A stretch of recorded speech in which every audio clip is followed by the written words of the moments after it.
Assalamu alaikum. Today we will discuss about standard safety precautions.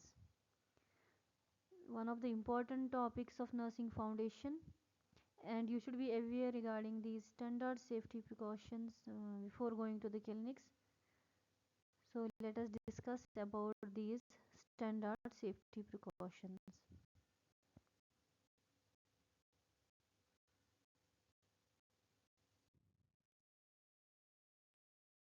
First of all, we will see what standard precaution means. So and why is it called as standard precaution? Precaution means to take some safety measures, and standard means that these apply to all the clinical settings irrespective of place of work. So these precautions can be applicable to all kind of hospitals, clinics, patient care units, and they help in prevention of the transmission of infection. So that is why we call them as standard safety precautions. So standard safety precautions are basically a set of infection control practices which are used to prevent transmission of disease, and disease can be transmitted or acquired by direct contact from patient to patient, from healthcare provider to patient, from patient to healthcare provider, or by direct contact with blood, body fluids, with a non intact skin like wounds, rashes, and mucous membrane of infectious patients. So these are some measures which we usually take to prevent the transmission of infection while handling these wastes, and also while taking care of the patients, whether the patient is infectious or not. And so we can say it is actually a technique that prevents or reduces the spread of microorganisms from one site to another, such as from patient to direct healthcare provider or from patient to operatory surfaces.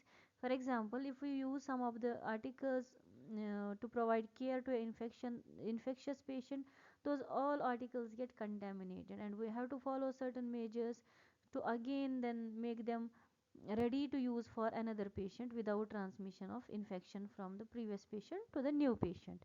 And also during taking care of infectious patients, we have to make sure that the healthcare providers will not get any kind of infection, or in turn patient will not get any kind of infection from the healthcare providers. Now, there are some elements of standard safety precautions. Basically, we usually see that there are 10 elements of standard safety precautions. That means to make our area free from infection, to prevent transmission of infection, we have to follow 10 elements. Like, number 1 is hand hygiene, number 2 is use of personal protective equipments while taking care of the patients, then proper disposal of clinical waste, then linen, how to handle it, how to clean it, so as to avoid the transmission of infection from one patient to another, then how to take care of the spillage, then cough etiquettes, occupational exposure prevention, then environmental cleanliness, then isolation of the infected patient, and proper handling and care of patient care equipments. So let us discuss them in detail. The standard one of standard safety precautions is hand hygiene. Hand hygiene means how we have to wash our hands properly so that our hands become free from infection, and while providing care to the patient we are not giving any kind of infection to the patient. And also, after providing care, we have to again wash our hands so that we will protect ourselves from infection and also other patients from the infection. So hand hygiene will be the first standard.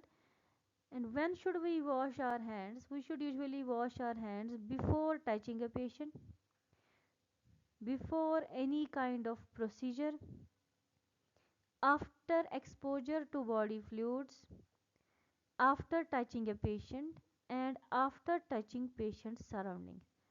इसका मतलब हमें patient के पास जाने से पहले hand wash करना है, patient पे कोई प्रोसीजर करने से पहले भी हमें हैंड वॉश करना है properly by following the steps.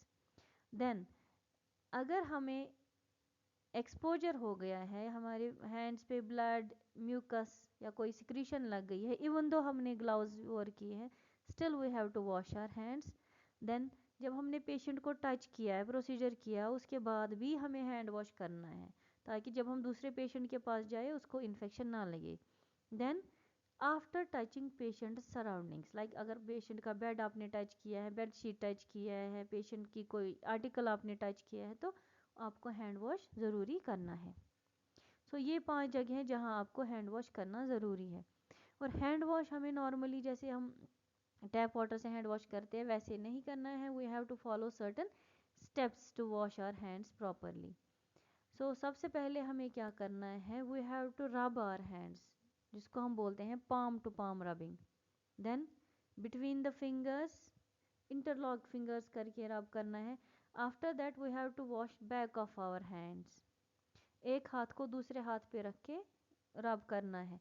Then base of the thumbs, आपके राइट हैंड से आपको लेफ्ट हैंड का थंब वॉश करना है, फिर लेफ्ट हैंड से आपको राइट हैंड का थंब वॉश करना है।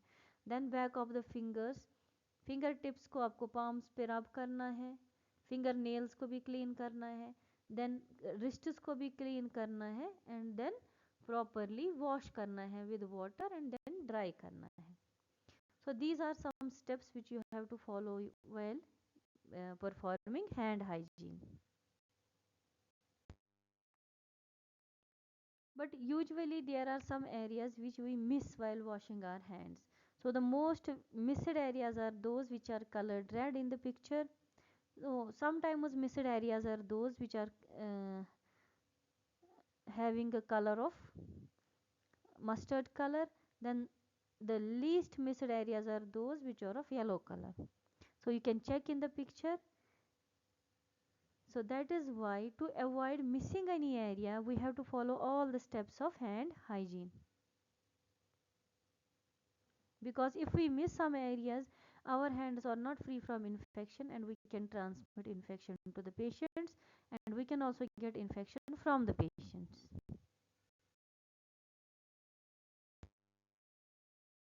Then the standard second of standard safety measures is use of personal protective equipments. Personal protective equipments, as name indicates, these are some equipments which we use to protect ourselves from infection. So in other ways, we protect ourselves as well as patients from the infection. So for this, we should use personal protective equipment kit, and a kit should usually contain mask, 2-ply masks that should be of 2 pieces, one apron, then we should have goggles, we should have gloves, and we should have then disposable cap and shoe cover. These are the minimum kind of PPE equipment which we should use while providing care to a patient or while we are dealing with an infectious patient. So in this way we are protecting both patient as well as ourselves from the infection.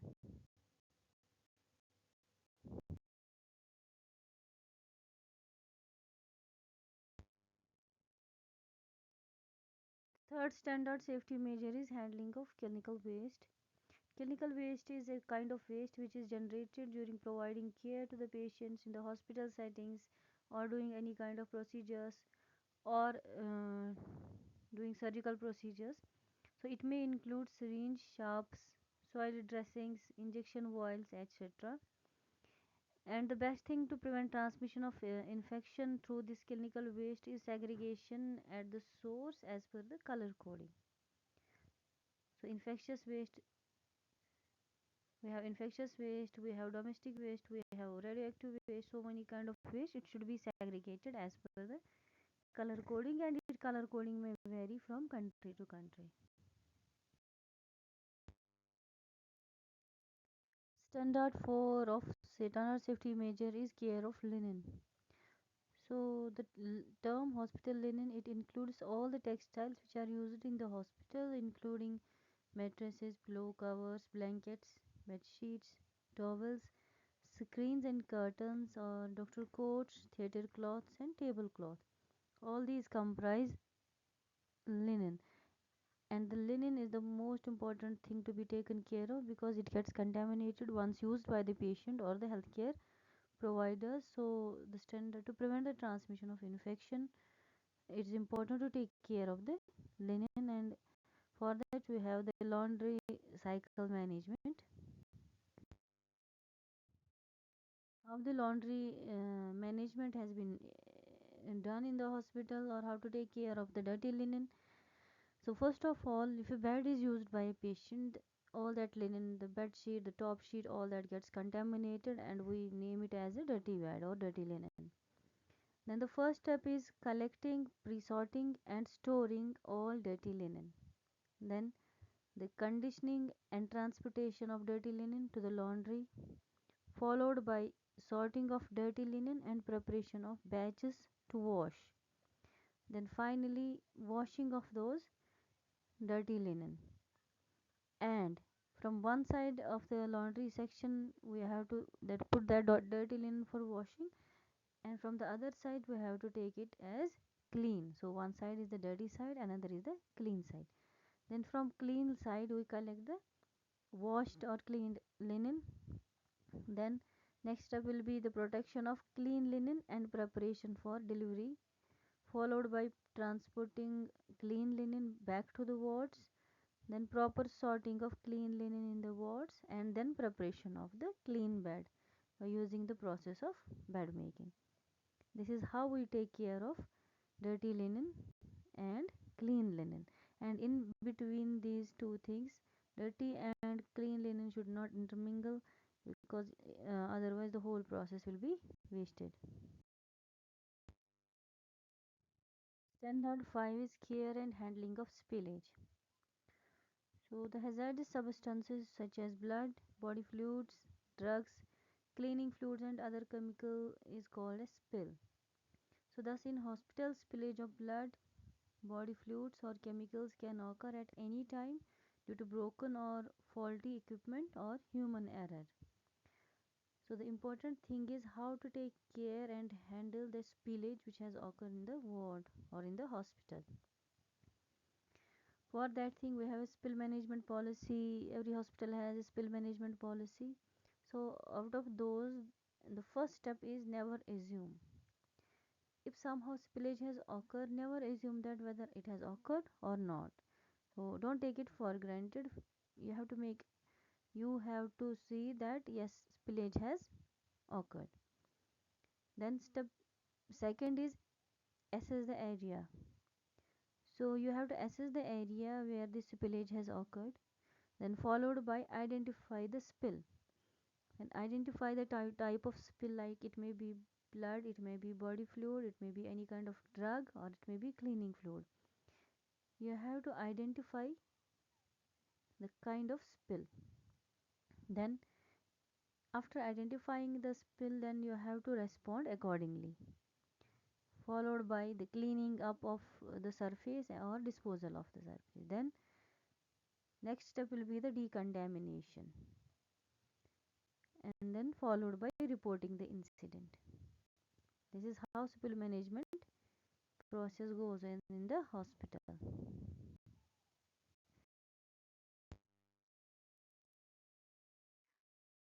Standard 6 is the proper cough etiquettes. So because coughing always causes droplet infection, so in that way you have to follow the cough etiquettes to prevent transmission of infection through droplet mode. For this we have to practice cough etiquettes, which includes first of all you should cover your mouth and nose with a tissue when coughing and sneezing, then dispose of the tissues afterwards. After coughing or sneezing, wash your hands with soap and water, and then wear a mask if you are coughing or sneezing. So these things, these cough etiquette should be followed to prevent transmission of infection through droplet method. And seventh standard is prevention of occupational exposure. So occupational hazards exposure in healthcare workers is any contact with a material that may carry the risk of acquiring an infection during their working activities. So in that way we have to protect ourselves. So once we will be protected, we will protect our family, and in that way we may protect the public. So always you have to take the precautions by use of proper PPE and proper handling of the equipments. The standard 8th is environmental hygiene. Environmental hygiene encompasses effective cleaning of surfaces using appropriate products, decontamination of medical equipments and devices which are used in patient care procedures, and safe and appropriate handling of sharps, blood and body fluid spills, waste and linen. So we should keep our environment clean and keep the floor area clean and dry to prevent any accidents. Practice good housekeeping to prevent fire, slips, trip and falls. And overall, environmental hygiene is important to prevent transmission of any kind of infection. Standard 9 is isolation. So isolation means separation of the infectious patient from the ward or from the other patient to prevent cross contamination or to prevent transmission. So the complete separation from others of a person who is already suffering from contagious or infectious diseases is called isolation. Isolation is important in case of infectious diseases to prevent other patients from getting the infection, and also the staff should be properly covered using PPE so that the healthcare providers will also be prevented from getting the infection. The 10th standard is handling and care of patient care equipments. So all those equipments which are used for providing care or during providing care to the patient are called patient care equipments. These include monitors, stethoscopes, BP apparatus, defibrillators,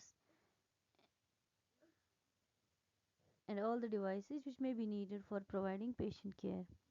So these medical equipments are the devices which are intended to be used for diagnostic, therapeutic, or then monitoring or care provided to a patient by the hospital. So they should be handled properly, cleaned from time to time, and if they are used for a patient with infectious disease, they then should be properly disinfected and then made ready for use of the another patient.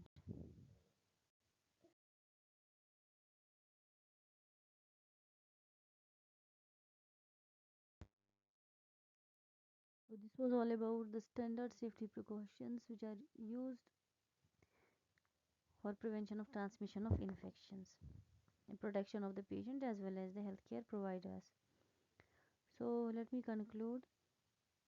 First of all, we have to identify the symptoms, then act promptly, then manage effectively, use safety precautions, and then stay safe and healthy. So thank you very much.